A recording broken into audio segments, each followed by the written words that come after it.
গর্বিণী মা এবং তাদের স্বনামধন্য সন্তানবৃন্দের সবাইকে আন্তরিক অভিনন্দন।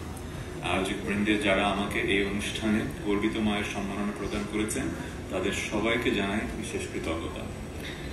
এই সম্মাননা প্রাপ্তি আমার জন্য গৌরবের, কারণ হাজার হাজার মাদের মধ্যে থেকে আপনারা আমাকে গর্বিণী মা 2024-এর সম্মাননা প্রদান করেছেন। আমরা সবাই জানি মাতৃত্বের স্বাদ অসম্ভব মধুর, আবার কখনো কষ্টের।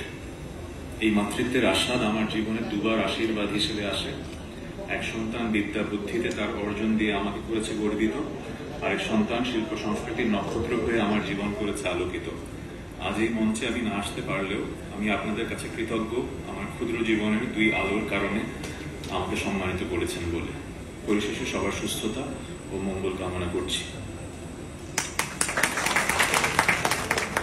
আজকে চারিদিকে অসংখ্য গুণী মানুষের মিলন মেলা। সবাই আমরা স্বস্বক্ষেত্রে সফল এবং সবাই এক বাক্যে আমরা বলবো যে এই সফলতার পেছনে আসলে যে মানুষটা সবচাইতে বেশি গুরুত্বপূর্ণ অবদান রেখেছে সে আমাদের মা। যাদের মা আমাদের সাথে এখনো আছেন, আমরা এখনো প্রতিটা দিন প্রতিটা মুহূর্তে তাদের দোয়াতেই বেঁচে আছি। আর যাদের জীবনে তাদের মা নেই তারাই জানেন যে সে কষ্টটা কি। আমি যেহেতু গত বছর আমার বাবাকে হারিয়েছি, আমি উপলব্ধি করতে পারি। 20 দিন আগে যখন আইসিইউতে 24 ঘন্টা